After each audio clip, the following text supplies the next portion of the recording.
ದೀಪು ನಿಮ್ದು ಇವತ್ತಿನ ವಿವಾಹ ಸಂದರ್ಭ ಏನಿದೆ ಇದೇನು ಅನಿಸ್ತಾ ಇದೆ ಅಂದರೆ ನಮ್ಮೆಲ್ಲರಿಗೂ ಕೂಡ ಅವರು ನಮ್ಮಗಳ ಜೊತೆಯಲ್ಲಿ ವರ್ಷಾನುಗಟ್ಟಲೆಯಿಂದ ಜೊತೆಯಲ್ಲಿ ಸಾಗು ಬಂದಂಥ ಒಂದು ಜರ್ನಿ ಇದು. ಇದು ಯಾರಿಗೂ ಮದುವೆಗೆ ಬಂದೆ ಅಂತ ಅನಿಸ್ತಾ ಇಲ್ಲ. ಅದು ನನಗೆ ಮಾತ್ರ ಅಲ್ಲ, ಇಡೀ ಕರ್ನಾಟಕದ ಜನತೆ. ಯಾಕಂತಂದರೆ ಅವರ ಜರ್ನಿ ಇದೆಯಲ್ಲ, ಎಲ್ಲರಿಗೂ ಸಾಕ್ಷಿ, ಎಲ್ಲರೂ ಸಾಕ್ಷಿ. ನಮ್ಮಗಳ ಜೊತೆಯಲ್ಲಿ ಬೆಳೆದಂಥ ಹುಡುಗಿ, ಅವರ ಪರಿಶ್ರಮ ಎಷ್ಟು ಅಂತನ್ನುವಂಥದ್ದು ಇಡೀ ಜನತೆಗೆ ಗೊತ್ತು.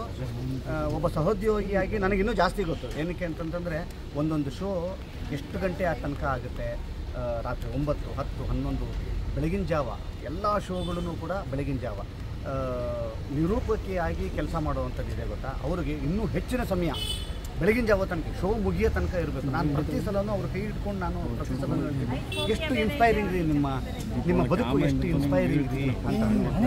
ಇವತ್ತಿನ ಒಂದು ಕ್ಷಣಕ್ಕೆ ಇಡೀ ಕರ್ನಾಟಕದಲ್ಲಿ ಅಂದರೆ ಅವ್ರಿಗೆ ಗೊತ್ತಿರೋವಂಥವ್ರು ಎಲ್ಲರಿಗೂ ಕೂಡ ಅವ್ರು ಇತ್ತೀಚಿನ ದಿವಸಗಳಲ್ಲಿ ಜಾಸ್ತಿ ಮದುವೆ ಆವಾಗ ಅಂತ ಕೇಳ್ತಾ ಇದ್ವಿ. ಇವತ್ತು ನಮ್ಮೆಲ್ಲರಿಗೂ ಕೂಡ ಒಂದು ಸಿಹಿ ಸುದ್ದಿಯನ್ನು ಕೊಟ್ಟಿದ್ದಾರೆ. ಅವರಿಬ್ಬರ ಬದುಕು ತುಂಬ ಇನ್ಸ್ಪೈರಿಂಗು. ಎಸ್ಪೆಷಲಿ ನಮ್ಮ ಅನು ಅವರ ಬದುಕಂತೂ ತುಂಬ ಇನ್ಸ್ಪೈರಿಂಗು.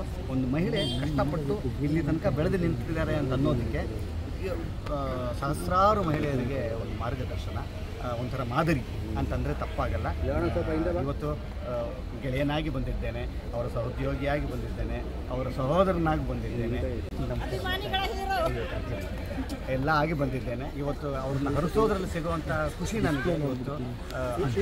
ನಿಮ್ಮೆಲ್ಲರ ಪ್ರೀತಿ, ವಿಶ್ವಾಸ, ಆಶೀರ್ವಾದ ಅವರಿಬ್ಬರ ಮೇಲೆ ಇರಲಿ. ಆ ವೈವಾಹಿಕ ಬದುಕು ನೂರಾರು ವರ್ಷಗಳ ಕಾಲ ಸಂತೋಷವಾಗಿರುವಂಥ ಒಂದು ಶಕ್ತಿ ಆ ಭಗವಂತ ಅವರಿಬ್ಬರಿಗೂ ಕೊಡಲಿ ಅಂತ ಕೇಳ್ತೀನಿ.